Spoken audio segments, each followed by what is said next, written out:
अब आगे बढ़ते हैं और फंड मैनेजर्स की लेते हैं राय बाजार पर। हमारे साथ कार्यक्रम में शामिल हो रहे हैं केनरा एचएसबीसी लाइफ इंश्योरेंस की डायरेक्टर इन्वेस्टमेंट्स रितु गंगराड़े अरोड़ा। रितु जी, गुड मॉर्निंग, स्वागत है आपका सीएनबीसी आवाज पर। क्या वजह एक तरफा तेजी होती दिख रही है? जबरदस्त। लोगों को तो बड़ा डर था कि पता नहीं क्या होगा ब्रेग्जिट के बाद, और पहली बार इस तरह की अपनी इवेंट हुई है, लेकिन ग्लोबल मार्केट्स भाग रहे हैं, हम भाग रहे हैं। इतनी तेजी की वजह क्या देखते हैं आप?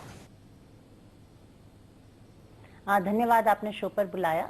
जो इंडिया के लिए है वो मैं मानती हूँ कि ग्लोबल मार्केट्स में तो उथल पुथल शायद बनी रहेगी, वॉल्टिलिटी रहेगी। ब्रेक्सिट पे क्लैरिटी आएगी, करेंसी पे हो सकता है टर्मोइल आए, बट जो इंडिया के लिए है वो मुझे लगता है स्थिति काफी सुधार दिख रहा है। ग्रीन शूट्स दोबारा काफी दिख रहे हैं और सबको इस बार मुझे लगता है ग्रीन शूट्स पर भरोसा हो रहा है।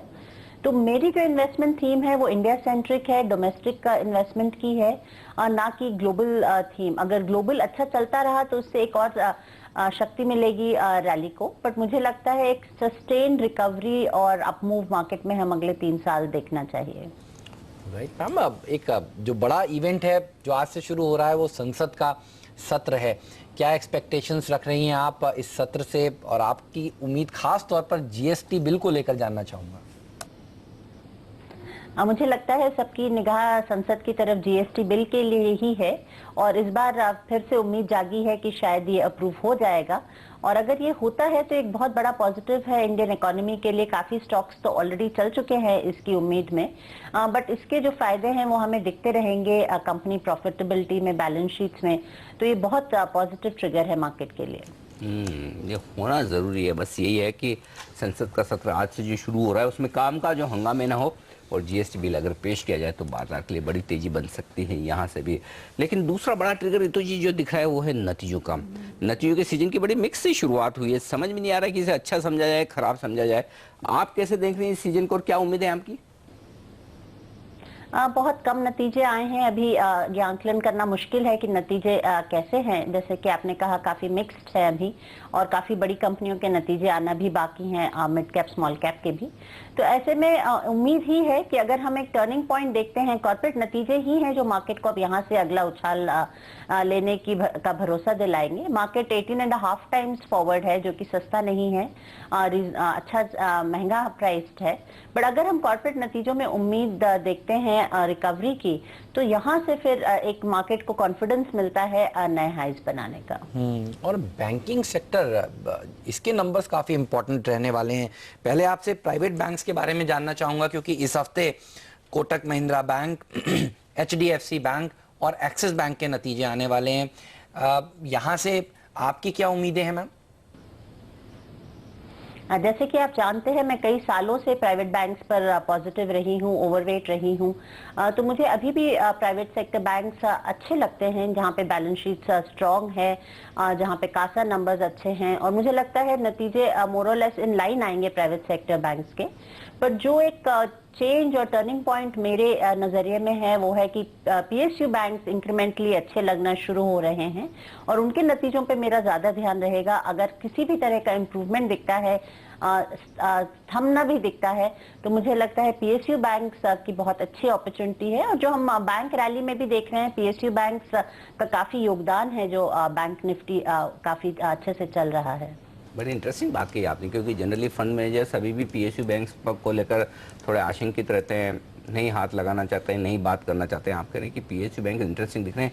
क्या इस नतीजों में आप ये देख रहे हैं कि अगर जिन सरकारी बैंक में एसेट क्वालिटी पिछली तिमाही के मुकाबले में और खराब ना हो, वो निवेश का मौका देंगे?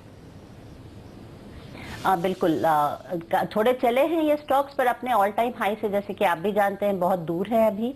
और इकोनॉमी का दूसरा पहलू दर्शाते हैं। अगर बैंकिंग दर्शाता है तो पीएसयू बैंक और भी अधिक दर्शाता है इकोनॉमी का पहलू। और अगर हम मानते हैं कि इकोनॉमी इंप्रूव हो रही है तो इनमें भी उछाल आएगा। इसके अलावा जो यहाँ पे कैपिटलाइजेशन की उम्मीद है, कंसोलिडेशन से भी जो फायदे आएंगे, मैनेजमेंट पे काफी फोकस रहा है सरकार का, तो इन सब के कारण मेरे ख्याल से अगले कुछ सालों में इनकी बैलेंस शीट्स और पीएनएल में काफी सुधार आएगा। बट उसका एक चेंज देखना बहुत जरूरी है। अभी तो सिर्फ उम्मीदें हैं, तो ये और अगला कॉर्पोरेट नतीजे जो आएंगे उनमें अगर पीएसयू बैंक्स में हमें सुधार दिखता है तो फिर मुझे लगता है एक काफी अच्छी रैली पीएसयू सस्टेन कर सकते हैं। ओके, तो पीएसयू बैंक्स पर रखिए नजर और बाजार पर रखिए नजर। क्या जबरदस्त तेजी देखने को मिल रही है। आप देखिए हफ्ते की इससे बेहतर शुरुआत शायद नहीं हो सकती थी। एक गिरने वाले शेयर के सामने 3 बढ़ने वाले शेयर हैं, तो क्या एडवांस डिक्लाइन रेशियो आपको सुझा रहा है। बुल्स की पकड़ और मजबूत होती हुई दिख रही है। और आप देखिए मिड कैप इंडेक्स में जोरदार तेजी है। कुछ सेक्टर्स जो अभी हम लोगों ने देखे हैं उस पर एक बार बात कर लेते हैं। Kohinoor foods, LT foods, Lakshmi energy, Lakshmi overseas के नाम से भी जानते हैं, ये पूरा राइस पैक आप देखिए जबरदस्त मुनाफा तेजी की पोजीशंस यहाँ पर बनती हुई नजर आ रही है। 5-6% की तेजी यहाँ पर हो चुकी है। लॉजिस्टिक्स पैक्स देखिए, स्नोमैन जैसे स्टॉक्स गति में तेजी देखने को मिल रही है। तो एक्सपेक्टेशंस यही कि जीएसटी बिल अगर पास होता है तो अच्छी बात है। रियल एस्टेट पैक देखिए अच्छी तेजी। इंडिया बुल्स रियल एस्टेट में भी एचडीआई जैसे स्टॉक्स भी अब देखिए मजबूती की तरफ बढ़ते हुए, और इंफ्रास्ट्रक्चर शेयरों में भी, चाहे वो लैंको इंफ्रा हो, आईवीआरसीएल इंफ्रा हो, इंफ्रास्ट्रक्चर शेयर पिछले कुछ दिनों से अच्छी लाइमलाइट में आते हुए नजर आ रहे हैं। जीवी के पावर और इंफ्रा देखिए 3-3-3.5% ऊपर है। ये एक और ऐसा सेक्टर है इंफ्रास्ट्रक्चर सेक्टर मैम जहां पर कोई खरीदारी करने की अभी बात नहीं कर रहा। आप जैसे फंड मैनेजर्स क्या इस सेक्टर को देख रहे हैं, क्योंकि मुश्किलें तो काफी हैं इन कंपनियों की बैलेंस शीट पर अभी भी, लेकिन सिलेक्टिवली कहीं मौके आपको मिल रहे हैं? थोड़े से महंगे हो गए हैं फंडामेंटल्स के बनस्बत ये शेयर्स, पर जब भी मौका मिलता है इनमें निवेश करना चाहिए। क्योंकि मैंने पहले भी कहा मैं इंडिया थीम खेल रही हूँ। मुझे लगता है डोमेस्टिक में जो हमें ग्रोथ और रिकवरी दिखेगी वो हमें ग्लोबल वॉल्टिलिटी से बचाकर रखेगी। तो infrastructure, cap goods, banking, automobiles, इन सब में मेरा काफी इंटरेस्ट है। और हमें ये भी ध्यान रखना चाहिए जीएसटी के अलावा जो है 7th पे कमीशन का पैसा लोगों के हाथ में आ रहा है। मॉनसून अभी तक काफी अच्छा स्प्रेड और नियर नॉर्मल रही है।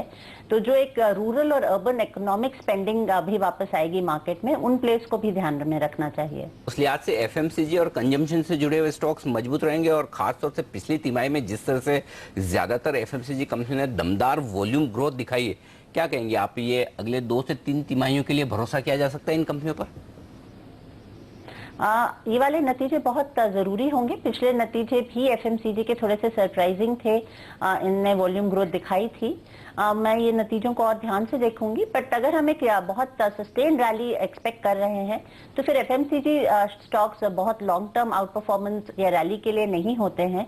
पोर्टफोलियो को एक स्थिरता देने के लिए होते हैं और अभी थोड़े महंगे हैं, तो नया निवेश नहीं बनता है। पर इनके नतीजे दिखाएंगे कि इकोनॉमी में क्या सच में सुधार है। ऑलराइट, चलिए तो ये राय इन तमाम ऐसे सेक्टर्स पर। शुक्रिया मैम समय निकालने के लिए, सीएनबीसी आवाज पर आकर आज अपनी राय हमसे बाजार पर, सेक्टर्स पर शेयर करने के लिए। बाजार में